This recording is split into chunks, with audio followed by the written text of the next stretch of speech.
Hello and welcome to the U.S. Commercial Service Market Brief. I'm Doug Barry in Washington. Today's program is about trade missions. We're going to learn about what trade missions are and how you can qualify to go on one led by a senior member of the United States government. And joining us today to tell us about one that's coming up soon is Dao Le. He is our Senior Commercial Service Officer in Qatar. Dao, welcome to the program. Always a pleasure to be with you, Doug. Dao, you have a big mission coming to you in Qatar in June of this year, and it's led by Secretary of Commerce Gary Locke. Can you tell me about the purpose of the mission? It's multimodal transportation and infrastructure. Dao, what are the transportation and infrastructure opportunities in Qatar? Well, it's about $100 billion in terms of opportunities. Huge, because right now Qatar is going through a wonderful transformation period. It's rebuilding everything. It's greenfield. And its National Vision 2030 is calling for world-class infrastructure. So the backbone will be all new airports, a new rail system, new road upgrades, a new seaport, and a new causeway. And so what makes this quite fascinating is that they have embraced U.S. program management, construction engineering services. And so U.S. companies essentially are well positioned to take advantage of the opportunities. And how much money are the Qataris going to throw at these big mega projects? There's about $100 billion worth of opportunities. But what's interesting is that their budget calls for world-class standard. So in some cases, for example, the Public Works Authority has an unlimited budget. It hasn't been announced yet because they want to price it appropriately. And they're going through all the pre-qualification right now. So all the big contracts that will determine the future of the country for the next 2 decades are being tendered right now. And if you talk to some of the senior officials, they say, we don't have a budget. We want to make sure we price it appropriately and get the best. So when do you think they're going to start doing contracts, and when will the money start to flow? Well, it's interesting you ask because the time is now, and we recognize that our Secretary of Commerce, Gary Locke, has planned to lead a trade mission to the Middle East, and the first stop will be Doha. Then that'll be followed by Abu Dhabi and Dubai. And many of the contracts in the ports mega project, in the airport, in the roads will all be ready for a decision. It'll be shortlisted within the next few months, and I think the timing is superb. And we're planning to see a lot of U.S. companies that will be competing for those. What kind of companies are you looking for to go on the mission, and what will be the selection criteria? We are trying to encourage companies that are familiar with the Middle East, that are familiar with the Gulf, those that have the financial wherewithal and the balance sheet to do business. Qatar is now elevated, obviously, in the minds of the business community, and it's considered a grade A market. So I think what would make a company a nice candidate, people that are familiar with doing business in the Gulf, that have done it either in Saudi Arabia or UAE or Kuwait, Bahrain, or others, and have some signature projects that they can point to. Well, what's it like going on a trade mission? I mean, many people have a picture in their mind of the arrival at the airport with people waving at the assembled press, getting on a bus and going to a restaurant, a couple of government meetings, get back on the bus and fly home again. Is that really the way they are, or is there more to it? Well, there's nothing quite like having Uncle Sam make an introduction. And in the Middle East, particularly the Gulf, the people that run the economy are actually the government. Most of the decisions for these mega projects are done by government officials. So when a cabinet level official or a senior government official leads a mission, it has a special currency.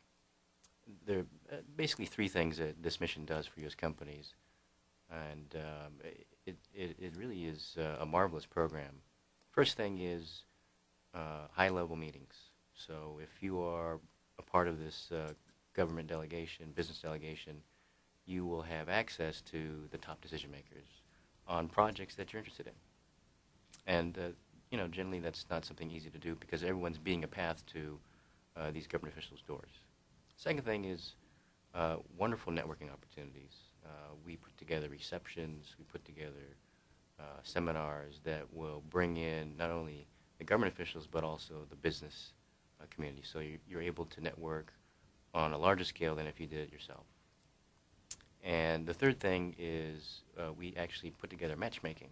So instead of you trying to spin the wheels and identify through due diligence on your own who to meet, we take care of that whole exercise.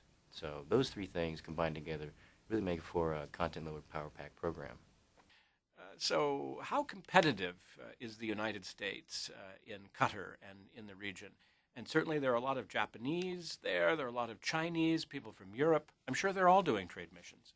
What advantage does the American business person have in succeeding and getting contracts for doing some of these projects, large and small? That's a fascinating question and an excellent one. With this current economy, the United States runs a structural trade surplus. I want to repeat that one more time. We are running a structural trade surplus. And the reason is Qatar is the wealthiest country in the world. And when you're wealthy, you want the best technology. And that's what we make. We are technology rich. And so I can't think of a better opportunity that many companies are just unaware of than this market. Now, to your question more pointedly, what are the other competitors doing? We actually have the vast majority of the market share. So the Chinese have just started to come in. They are taking the low-value segment because, not to sound pejorative, but it's still associated, made in China is still somewhat a warning label. We are renowned for doing the mega projects, the big signature projects. So when you look at the new airport that's coming online, there's a great San Francisco-based company named Bechtel that's the consultant. When you look at the new port that is coming along, one of the deepest that are planned in the world, that is actually being done by AECOM, a nice California company in the south. And then if you look at the Doha Expressway, this 300-kilometer sprawling new network that will be rolled out in the next decade, a great Houston company, KBR, has been awarded that program manager contract. So rousing endorsement by the Qatari government. They understand where we're strong, and I think that the other markets, the other competitor countries are sort of trailing behind us. Now, you're here this week in Washington, D.C. with a Qatari buying delegation. Are they buying things? The delegation is the Public Works Authority. They are the premier organization that handles all the road infrastructure, government buildings. They have a $30 billion budget in the next 5 years to make the country world-class in time for the 2022 World Cup. Are they buying anything? Yes. They have essentially brought their president and their 5 division heads to participate in the Transportation Research Board. This is the 90th annual Transportation Research Board that brings together all the policymakers, all the buyers, and it's U.S.-centric. On the margins of that, they have actually come to meet with the Transportation Department, the Federal Highway Administration, the very top leadership, the Washington Metro Authority, the North Traffic Control Center, to see exactly how we do business, what are our best practices, and how they can adopt those. So I think that's a very powerful statement. And I think their underlying objective is how do they adopt the best of U.S. technology and practices and bring that into their own market. And so this is very strategic. It's something we're glad to facilitate, and I think that that will pay dividends for many years to come. So, Dao, you're heading back to Qatar soon on a night flight from Washington, D.C., hurrying back to prepare for this big mission and the Secretary's arrival. Yes, absolutely. We'll be ready there with bells on. And we certainly hope that a lot of the viewers today will be contacting us and wanting more information on how to be a part of this mission. We really appreciate you being here with us today. Thank you. So thanks to Dao Le, our Senior Commercial Service Officer in Qatar, getting ready for this big trade mission for infrastructure in Qatar in June, led by Secretary of Commerce Gary Locke. If you're interested in getting more information about this and would like to go on the mission, then by all means look at export.gov, our website, or give us a call at 1-800-USA-TRADE. Thanks for watching. We hope to see you again soon on another Commercial Service Market Brief. I'm Doug Barry.